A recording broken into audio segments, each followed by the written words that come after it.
Metal screamed as if the sky itself were being torn apart. A massive steel beam plunged downward like a guillotine, slamming onto the hood of a sleek black car caught in the wrong place. At the wrong time, inside, Vanessa Mitchell, CEO, perfectionist, untouchable, was trapped beneath the wreckage, the world reduced to twisted steel, shattered glass, and the deafening throb of her own heartbeat. And then hands, rough, calloused hands, reached through the spider-webbed windshield, tugging her free from the wreckage with a strength that felt more human than heroic. She remembered only fragments, the orange glow of a safety vest, the quiet command in a stranger's voice, the coarse fabric of a worn jacket wrapped over her trembling shoulders as she sat shivering on the curb. Sirens wailed in the distance, drawing closer. But the man who had saved her was already gone, vanished into the chaos without a name, a word, or even a glance back. He left only the warmth of his coat and the unshakable question burning in her chest.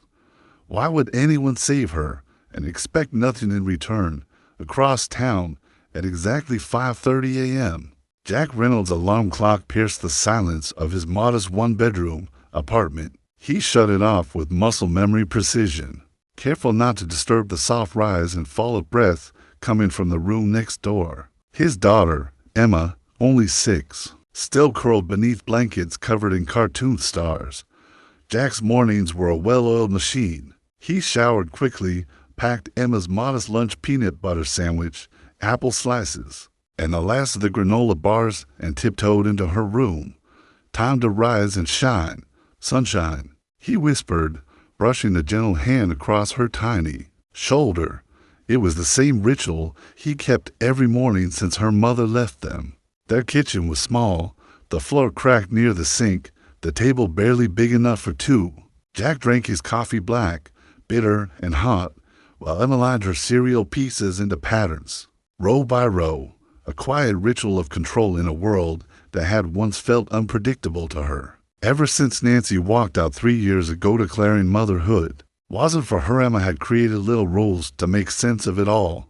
Jack didn't interfere. He just made sure there was always cereal on the shelf by 6:50. Emma was dropped off at Mrs. Henderson's apartment, 1 floor below a widowed retiree with a heart bigger than her rent-controlled flat. She had taken Emma in with open arms and an unspoken understanding after Nancy disappeared. "You look exhausted," she remarked this morning, eyeing Jack with her usual motherly concern. "Working too many hours again?"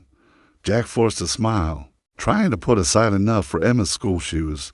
"She's growing like wildfire." What he didn't say, what he never said, was that yesterday, at the Mitchell Tower construction site, he had nearly died, or at least come close.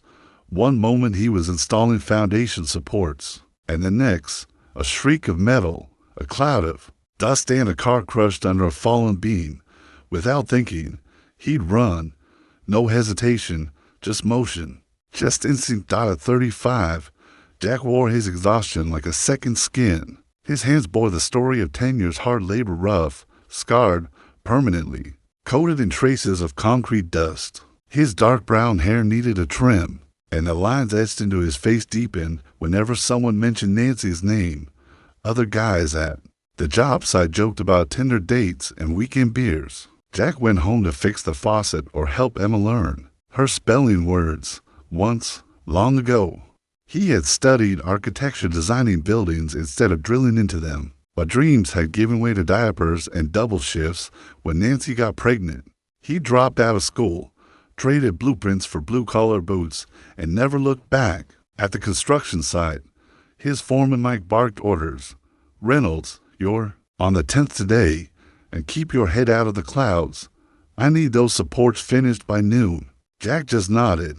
He learned that silence conserved energy, and he had none to spare.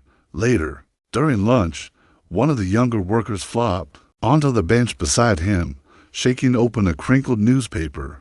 "Dude, you hear about that crash yesterday?" Turns out the lady in the car was Vanessa freaking Mitchell, big-time CEO. She's offering a reward for the guy who saved her. Jack shrugged and unwrapped his sandwich. Didn't see much. Was on the west side. He bit into the stale bread. already mentally preparing to patch up the rip in Emma's stuffed bunny tonight. She wouldn't sleep without it. That was his rhythm now. Work, Emma. Sleep, repeat. But when she hugged him tight at night and whispered, "You're the best, Daddy," he didn't need applause. That whisper was everything. High above the city skyline, in an office built like a fortress, Vanessa Mitchell sat as rigid as the glass and steel empire she built from nothing. Her navy suit was impeccable, concealing the bruises she hadn't allowed the paramedics to treat. Her assistant, Robert, hesitated by her desk. "Miss Mitchell, the board is concerned. You're back at work too soon." She waved him off. "The board can review the last quarter's profits if they want to assess my readiness." Robert cleared his throat. "We're still trying to identify the man from the accident. The security footage was limited." Vanessa's eyes snapped up, sharp and emerald green. "I need a name, Robert. That man saved my life, and I reward excellence." What she didn't say out loud was the way her world had cracked open since that day. 8 years ago, her husband Thomas had left her for a younger woman, claiming she was married to her ambition. Since then, she had replaced intimacy with spreadsheets, affection with quarterly goals. But for one brief, searing moment, a stranger had looked at her not as a CEO, but as a human being in need. She ordered interviews with the site workers cloaked as a safety audit. Then she began to watch. During her lunch breaks, after meetings, late into the dusky glow of evening, Vanessa would drive past the construction site. She'd sit in her car and scan the workers, searching for the way he moved, calm, focused, utterly present. But none of them felt like him. Next, she launched an anonymous employee appreciation day, then a surprise site inspection. She even issued a bonus, hoping he'd come forward to claim it. No one did. At dinner with Caroline, her lifelong friend, a legal advisor, Vanessa finally cracked. "Why wouldn't he come forward? Doesn't he know what I could do for him? A job, an education, security for life." Caroline smiled gently. "Maybe he doesn't want what you're offering." Vanessa blinked. "Not everyone measures worth the same way you do, Van. Some people find value in things money can't buy." The words stung because they rang with truth. Vanessa had spent years solving every crisis with resources throwing money at problems until they disappeared. But this was different. This man didn't want her wealth, her gratitude, or her attention. He just wanted to do what was right and then return to his quiet life. And maybe, just maybe, that was the kind of man who could teach her what love actually looked like. And so, the lives continued to orbit each other. One grounded in selfless love for a little girl and silent strength beneath dirt-stained clothes. The other high above in gleaming towers, with aching solitude behind every glass window. But destiny, like steel beams and falling walls, has a way of crashing through the silence when you least expect it, and the next time their paths crossed, neither of them would walk away unchanged. 3 weeks after the accident that had rattled more than just steel and glass, Vanessa Mitchell finally received the answer her soul had been restlessly circling. Her security team had combed badge records, employee logs, and timesheets until the data finally whispered a name. "Jack Reynolds," Robert said, placing the thin manila file gently on her desk. As if it carried more than just paper, it carried truth. Employee ID shows he was off-site for precisely 22 minutes during the time of the collapse. Single father, 6 years with the company, no incidents. Lives in the Westbrook apartments with his daughter. Vanessa opened the file and was met with a photo devoid of artifice. Jack Reynolds stared back at the camera, not with a practiced smile or a pose, but with the quiet honesty of someone who had faced more storms than celebrations. His eyes weren't weary. They were simply used to bearing weight. "Schedule a meeting," she said, her voice low but resolute. Jack sensed the shift the moment he stepped onto the site that morning. His foreman, Mike, stood waiting, shifting from boot to boot with an awkwardness Jack hadn't seen before. "Reynolds, you're wanted upstairs," Mike muttered, jerking his thumb toward the far end of Mitchell Tower's finished wing. "The big upstairs, 15th floor. They said something about special assignments. Jack frowned. I haven't applied for anything. Mike offered a helpless shrug. Just delivering the message. They're expecting you. The elevator ride felt like a slow, silent interrogation. Jack wasn't a man accustomed to altitude. He'd spent years training himself to fly under the radar, not above it. Quiet, reliable, invisible. It was how he survived. It was how he kept Emma safe. When the elevator doors parted, he stepped into a space that felt like another world entirely. Clean lines, muted colors, glass and steel polished to perfection, and behind a minimalist desk sat the woman whose life he had pulled from crushed metal and fire. Vanessa Mitchell stood to greet him, her posture impeccable, her auburn hair pulled into a precise knot. A fading bruise near her collarbone peeked out from beneath the collar of her blouse, a rare reminder that even titans bleed. Double quotes, Mr. Reynolds, she said with quiet reverence. Thank you for coming. Jack stayed near the door, wary. Didn't think I had much choice. Is there a problem with my work? Quite the opposite, she replied, gesturing to the chair across from her. Please, sit. Reluctantly, Jack sat, his callous hands still clutching his worn work gloves. The juxtaposition between them was stark, her tailored elegance against his dust-streaked labor. Her world towered high in glass offices, his lived at ground level, where nothing came easy. 3 weeks ago, she began, there was an accident. A steel beam collapsed onto my car. I was trapped. You were there. Jack met her gaze, unreadable. You saved my life, she continued, and then you disappeared. No claim, no recognition. Why? Jack shrugged slightly. Not out of indifference, but simplicity. You needed help. I helped. That's all. Vanessa leaned forward, her voice softer now. That's not all. What you did, it was exceptional.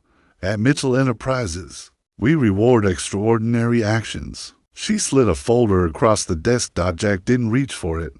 It's a formal offer, she explained. A management role in our facilities division, better hours, double your current pay, full benefits. Your field experience and instincts speak volumes. This time, Jack did pick up the folder only to slide it gently back toward her. I appreciate it, Miss Mitchell, he said evenly, but I'm not looking for a new position. Vanessa blinked, surprised. Maybe I wasn't clear. This role would change your life. I understand exactly what you're offering. He cut in. But I didn't pull you out of that wreck for a paycheck. Then why did you? The question escaped her lips before she could coat it in professional polish. It came from somewhere deeper, raw and real. Jack looked away for a beat, then returned to her eyes with calm gravity. Because you were in danger. Because that's what people should do. Because I have a daughter who watches everything I do, and I need her to see what it means to be human. Vanessa faltered. The sharpness in her expression softened. Your daughter, Emma, she said slowly, she's 6. The barest hint of a smile tugged at Jack's lips. This week she wants to be an astronaut or a vet. Depends on the morning. Vanessa absorbed that gently, as if the words held more meaning than a resume ever could. She tried again. If not the job, then maybe a reward, a college fund for Emma, housing assistance. Jack stood. There was no anger in his eyes, only a quiet ache. I know you mean well, but turning kindness into currency, it cheapens it, doesn't it? For the first time in years, Vanessa Mitchell, negotiator, strategist, builder of empires, had no response. Her entire world operated on exchange. Jack's refusal wasn't just foreign, it was disarming. He turned to leave. They're setting beams on 10 today. I should get back. Wait, she said. Rising quickly, she crossed the room and opened a cabinet, retrieving something he hadn't expected to see again. His jacket. I kept this, she said, holding it out with both hands. Jack accepted it slowly. I wondered where that went. Their fingers brushed. It was just a moment, but in that moment, something shifted. Not attraction, but awareness. A recognition of something genuine in a world that so rarely made room for the uncalculated. Saturday morning dawned soft and golden. At Westbrook Community Park, Jack sat on a sun-warmed bench, sipping coffee as Emma dangled from the jungle gym with the fearless joy only children seem to know. "Daddy, watch this," she called, hanging upside down, her dark braids swinging like pendulums. "I see you, monkey." He laughed, raising a thumb in salute. These Saturdays were sacred, his only pause in a world that rarely stopped spinning. He was so focused on Emma that he didn't notice the woman approaching until her shadow merged with his. "She's fearless."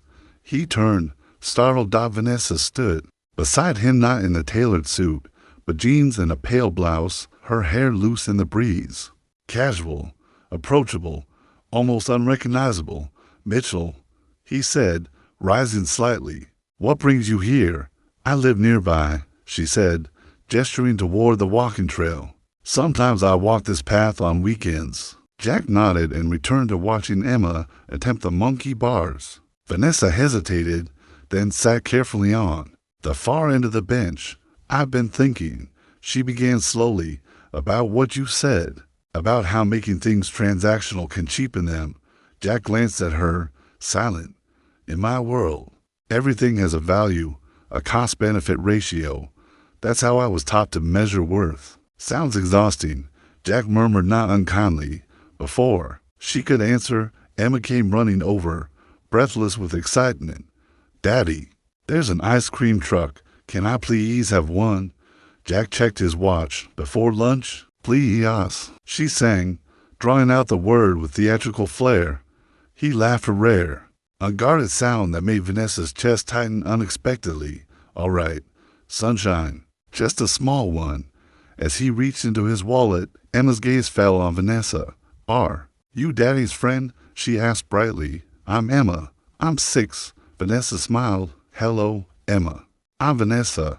I work with your dad." Emma tilted her head. "Do you build big buildings too?" "Something like that," Vanessa replied, with a soft smile. Jack handed her a few bills. "Trucks near the fountain." As Emma ran off, Vanessa watched her go, then turned back to Jack. "She's amazing." "She is," he said, and in the quiet that followed, both of them sat still, each quietly confronting the weight of the moment, because some connections aren't built from shared ambition or deals inked on paper. Some are built from fallen steel, quiet courage, and the silent promise of being better for someone who's watching. And sometimes, those are the ones that matter most. "Give me a strawberry popsicle if they have one, okay?" Emma's voice was bright with excitement as she bounced away on light feet, leaving behind a momentary hush between the two adults. Seated on a park bench, the silence wasn't uncomfortable, but it wasn't easy either. Jack spoke first, clearing the tension like a gentle wind sweeping through still air. "I owe you an apology for how I left things in your office.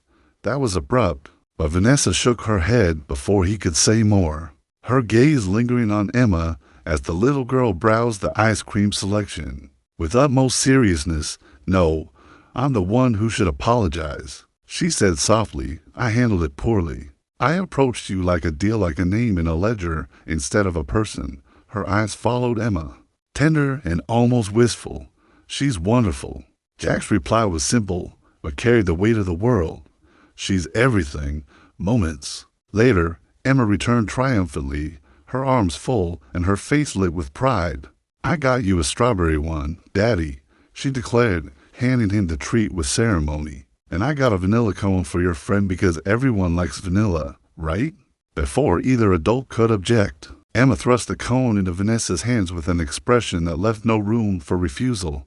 "That's very thoughtful, Emma," Vanessa replied, accepting the rapidly melting cone with grace. "Thank you." The three of them sat beneath the canopy of green leaves, sharing frozen sweets and sunlit stories. Emma talked with unchecked joy about school, her best friend Zoe, and her latest plan to build a rocket ship out of cardboard boxes and glitter glue. Her voice danced through the air like laughter itself. Vanessa found herself smiling, genuinely smiling, drawn into Emma's orbit, like a star being pulled by a small but irresistible gravity. Then came the question, innocent and curious. "What do you do?" Emma asked, her cheeks smeared with a trace of vanilla. Vanessa hesitated. surprised by the child's forthrightness. I run a company that builds buildings, she said simply. Emma's eyes widened with awe.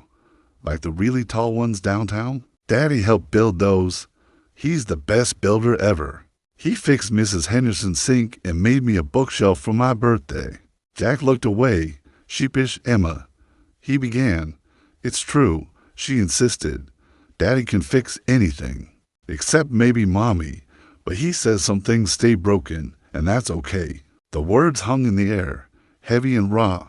An ache passed through the space between them like a hush after a thunderclap. Jack gently wiped ice cream from Emma's cheek with a napkin. Sunshine, he said softly. Why don't you go try the swings? But not too high, okay? When Emma had wandered out of earshot, Jack let out a long breath. Sorry about that. Kids don't really have filters. Vanessa shook her head. No, it's refreshing. Actually, in my world, everything is so carefully edited. People only say what benefits them. That kind of honesty, Emma's honesty, it's rare. She watched Emma pumping her legs on the swing, her braids flying behind her like ribbons in the wind. She's lucky to have you. Jack's eyes never left his daughter. I'm the lucky one. When it came time to leave, they strolled toward the park entrance. Sunlight filtering through the trees and dappled shadows. Emma skipped ahead, then turned with hopeful eyes. Will you come next Saturday? She asked. We're bringing a kite if it's windy. Vanessa hesitated, instinctively glancing at Jack. He gave her a small nod, quiet permission, quiet encouragement.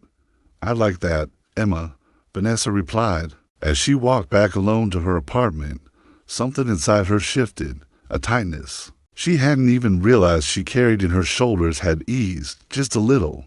For the first time in years, she had spent the uninterrupted hours thinking about nothing except ducks, dandelions, and the joy of a child who still believed the world was kind. The following Saturday, despite telling herself it was foolish, Vanessa found her steps drifting once again to Westbrook Park. She spotted them instantly, Jack pushing Emma on the swings, her laughter echoing like music across the grass. She approached with a hint of hesitation. This wasn't her world, not boardrooms, not contracts, not command. This was something softer. Emma saw her first. Vanessa, you came back. She waved enthusiastically, nearly tumbling off the swing in her excitement. Jack turned, surprise lighting up his expression. Twice in 1 month. The park must be growing on you. Vanessa smiled, shy and self-conscious. I had some things to think through. Walking helps. Want to feed ducks with us? Emma called. Daddy brought old bread. We can't use the new kind cause that would be wasteful. They walked toward the pond, Emma skipping ahead, stopping occasionally to examine rocks or pluck leaves shaped like hearts. She seems really happy, Vanessa said. She is, Jack replied. Kids, they adapt better than we think. She doesn't remember much about her mother. Sometimes I think that's a blessing. Vanessa glanced at him, her voice tentative. What happened? Sorry, I shouldn't have asked. That's personal. Jack walked quietly for a moment. Nancy decided motherhood wasn't for her, said she felt trapped, needed space to find herself. Emma was just 3. His voice was steady, but the years of hurt behind it weren't hard to hear. She calls sometimes, birthdays, sends Christmas cards when she remembers. It's something, I guess, for Emma, or for you. Vanessa asked gently. Jack looked at her, startled by the question. Then he gave a wry smile. Good question. Maybe both. At the pond's edge, Emma was already tossing crumbs to a flurry of ducks, shrieking with laughter as one bold duck nibbled from her palm. Jack handed Vanessa a piece of bread from the paper sack. What about you? The papers say you built Mitchell Enterprises from the ground up. That couldn't have been easy. Vanessa tossed a crumb into the water. The papers only print the clean version. I figured. There was something about his silence, accepting, non-judgmental, that made her want to go on. My ex-husband, Thomas, and I started the company together. When we divorced 8 years ago, he tried to take it all, said I was too cold to run. A business built on relationships. But you kept it, Jack said. I did. Her voice carried both pride and sorrow. It cost me 2 years of legal battles and most of my friends. Thomas, he was the charming one. I was the planner, the strategist, the builder. Jack added quietly. She turned to him, startled by the truth in those 2 words. Yes, the builder. They stood there, ducks paddling beneath the sunlit ripples. I don't think we are who people say we are, Jack said thoughtfully. People like labels. You're this, I'm that. But I think we're always becoming. Day by day. Vanessa tilted her head. Is that what you're doing? Becoming. Jack's smile was faint, but full of meaning. Trying. A better father. A better man. I'm still figuring it out. Daddy, Daddy, Emma cried, running up breathlessly. The duck took the bread right from my hand. Jack chuckled. That's great, sunshine, but remember no chasing them if they swim away. Over the next 2 months, the Saturdays at Westbrook Park turned into a quiet ritual. Sometimes they fed ducks, other times they flew kites, or simply wandered the trails while Emma gathered her nature treasures. Vanessa found herself rearranging meetings to protect these hours, skipping networking lunches, letting her assistant handle what once only she touched. You seem different, Caroline remarked one evening over dinner. Less intense. Vanessa sipped her wine. Do I? It's not a criticism, Caroline added. You just seem present, like your head's not constantly crunching numbers while I'm speaking. She narrowed her eyes, playful. Does this have anything to do with a certain construction worker? I heard from Robert you've been tracking his project shifts. Vanessa carefully set her glass down. Jack and his daughter Emma, they become friends, I suppose. Caroline raised an eyebrow. Friends? Vanessa gave a tight smile. Try not to look so shocked. I'm capable of friendship. Of course you are, Caroline said quickly. It's just not your usual connection. He's a construction worker. He's more than his job, Vanessa replied, her tone sharp with something she hadn't expected defensiveness. He's kind, smart, a devoted father. Caroline leaned closer, eyebrows lifted. You like him. It's not like that, Vanessa said quickly, though the heat blooming in her cheeks said otherwise. He's just shown me a different way of measuring life, a life that's not about quarterly gains or expansion plans, a life that breathes, and quietly, inside the corners of her guarded heart, something began to take root, something gentle, patient, and undeniably alive. So, what happens next? Caroline asked, raising an eyebrow over her wine glass. You just keep going to the park every Saturday feeding ducks, playing house while running a real estate empire. The question landed like a pebble, thrown into still water, gentle in tone, but enough to ripple across Vanessa's carefully managed internal world. It echoed questions she hadn't dared ask herself. What was she doing with Jack and Emma? Where did it lead? Could it lead anywhere at all? That thought lingered like a shadow as the week wore on.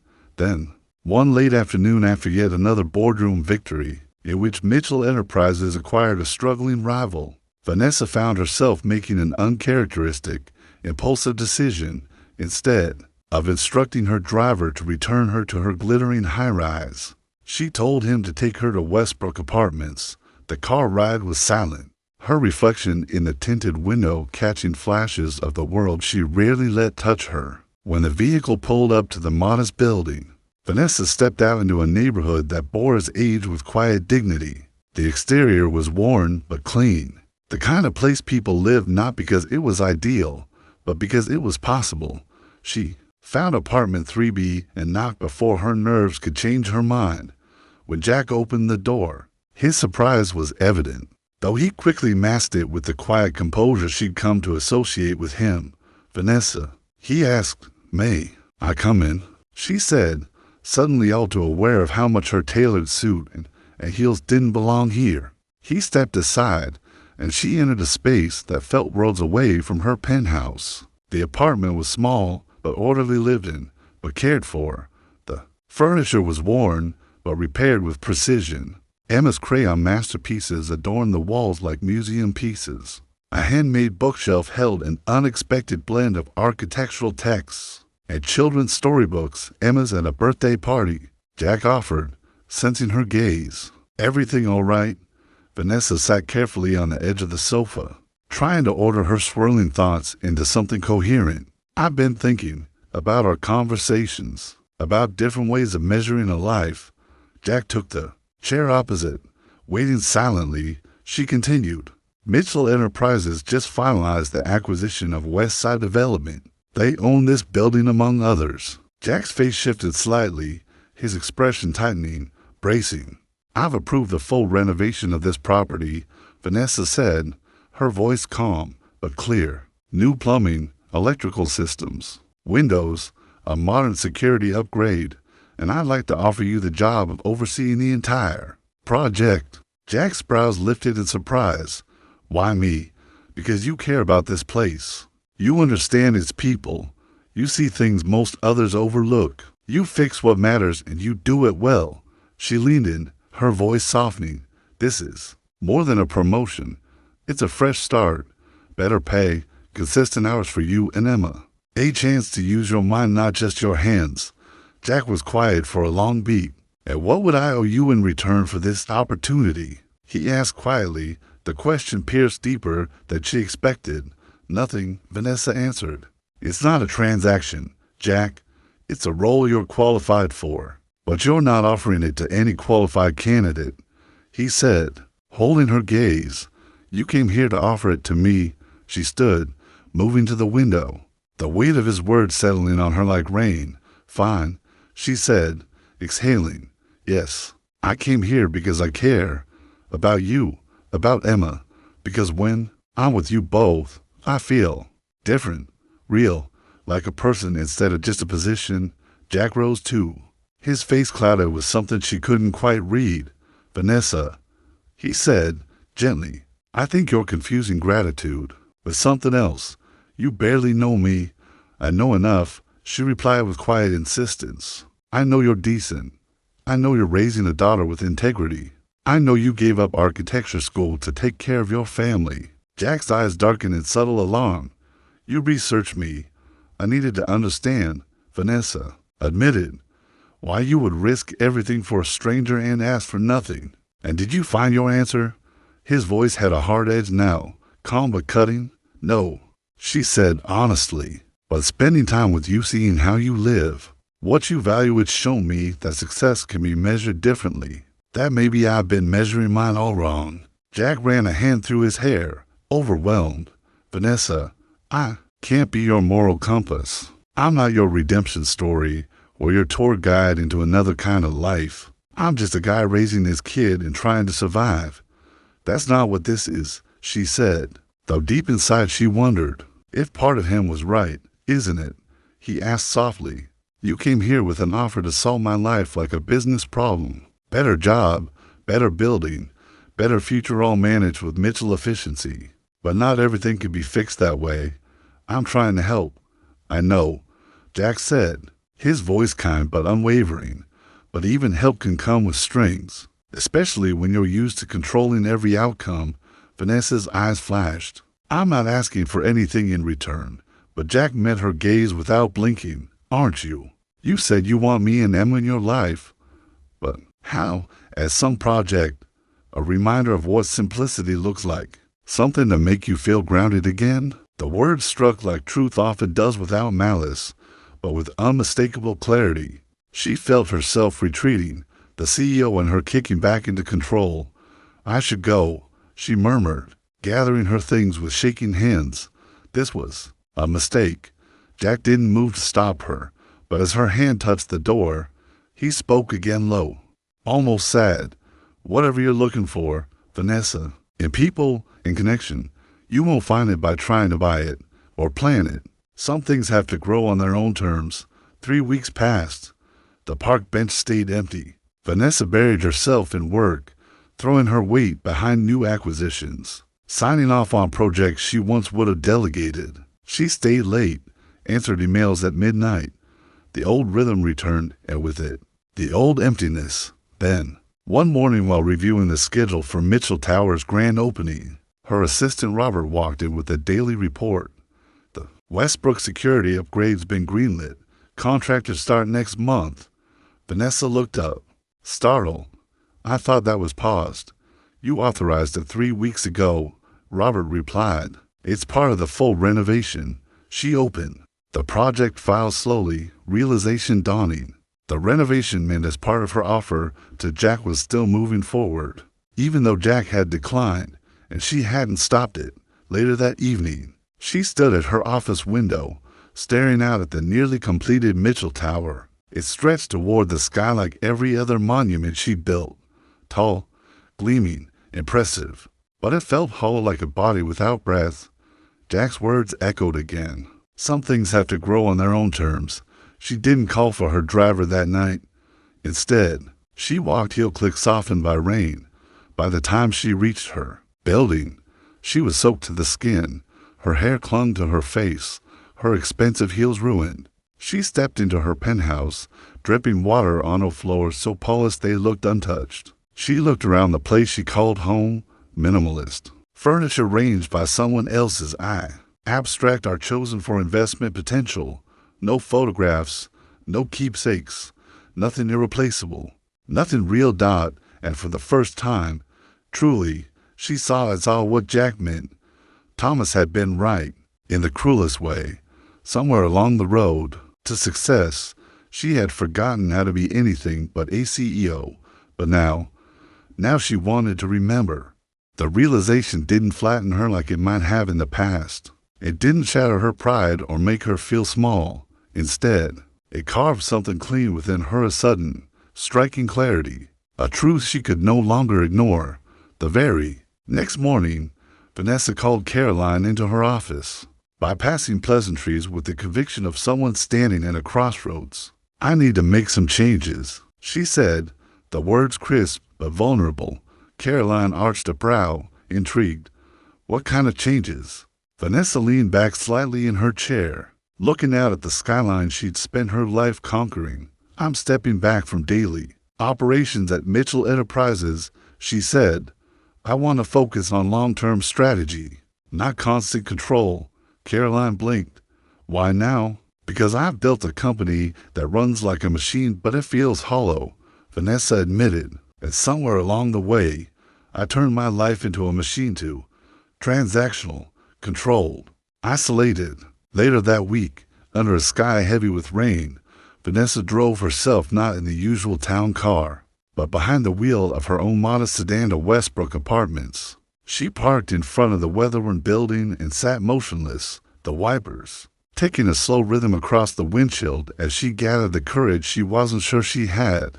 Eventually, she climbed out, the rain soaking into her jacket, and walked up the stairs to apartment 3B. When Jack opened the door, his surprise was written clearly on his face. Vanessa? She stood before him, stripped of armor, no makeup, her hair pulled back into a simple ponytail.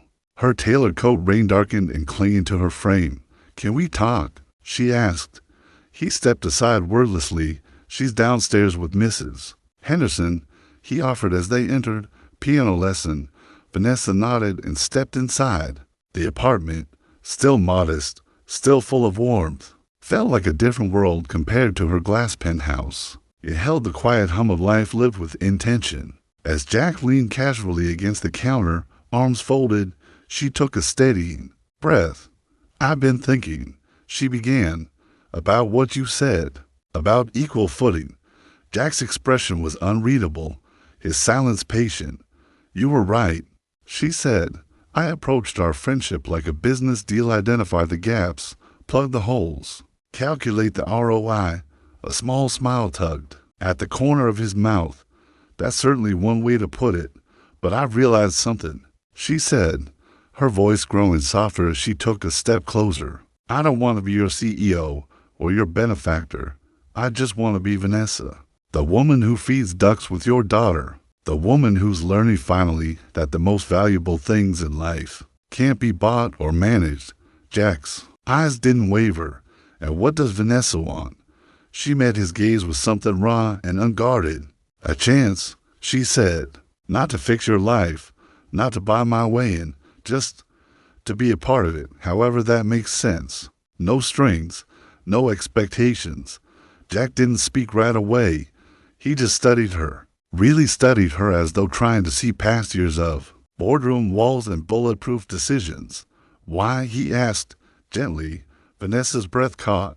Because when I'm with you and Emma, she said slowly, I remember who I was before I started measuring days and deadlines and dividends. I remember what it feels like to be human, and because I think I could love you both. If you let me. Jack's arms slowly unfolded, his face softening. Emma's been asking about you, he murmured, wondering if you were ever coming back to feed the ducks. Vanessa's heart fluttered. And you? She asked, voice steadier than her pulse. He took a step toward her. I've been wondering if you'd ever realize what makes you remarkable. Has nothing to do with Mitchell Enterprises. It's you, just you.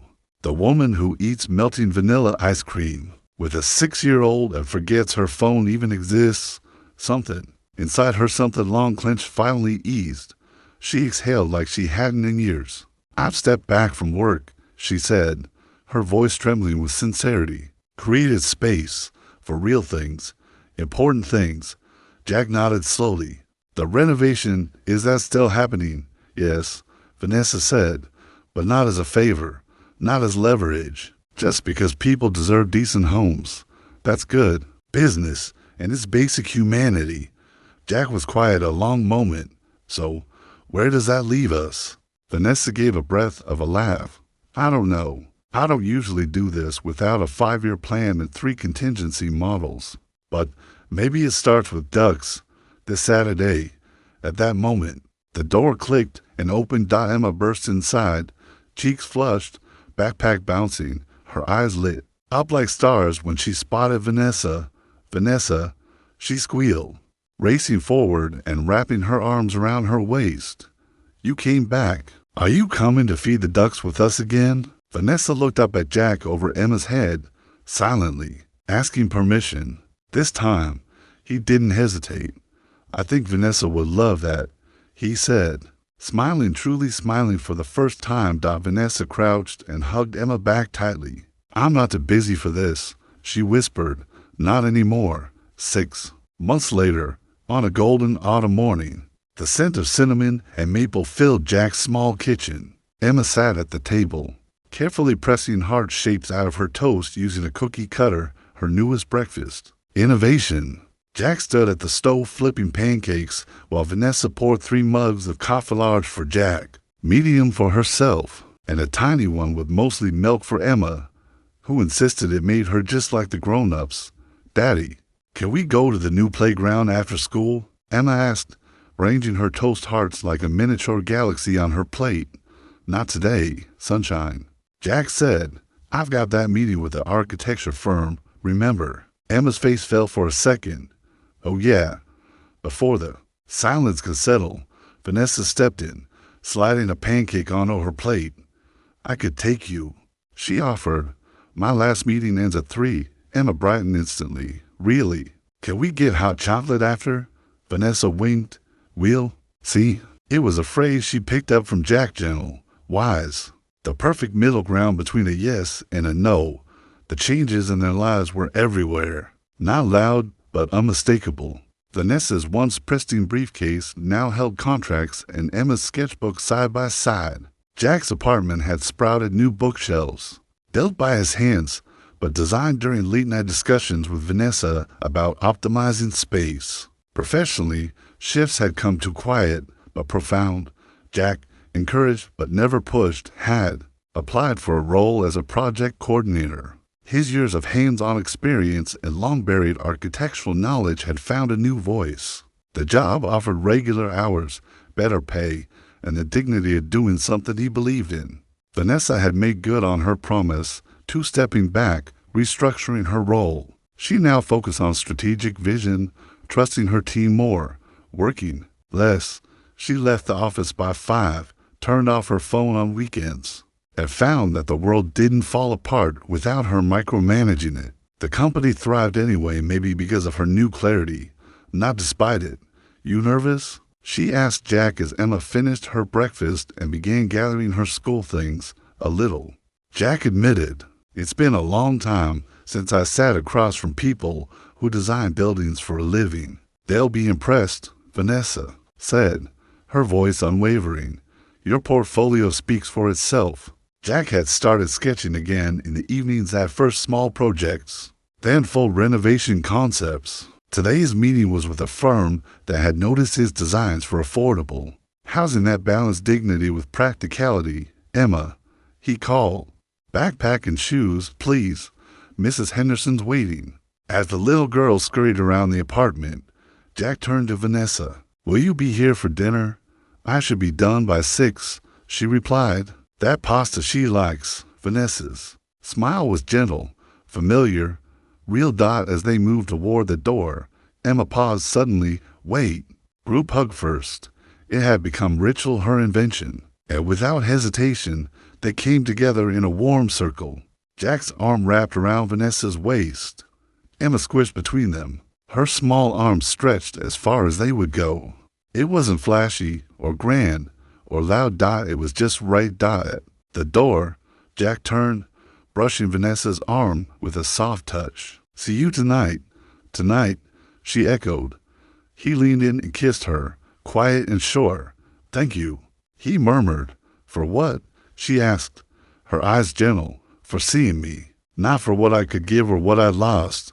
Just me. She squeezed his hand, feeling the familiar callous as the same hands that had once pulled her from wreckage, both physical and emotional. Thank you, she whispered, for seeing me too. Outside, they parted, Jack and Emma heading toward school, Vanessa toward her car. As she walked, she thought again of how it all began, a falling beam, a selfless act, a man who vanished into the crowd with no expectation of reward. And now, here they were. Her phone buzzed with a message from Jack. Emma says hot chocolate needs marshmallows or it doesn't count. Vanessa laughed softly, tapping a reply. Noted, extra marshmallows. Always. And for once, she wasn't building anything. She was simply living it.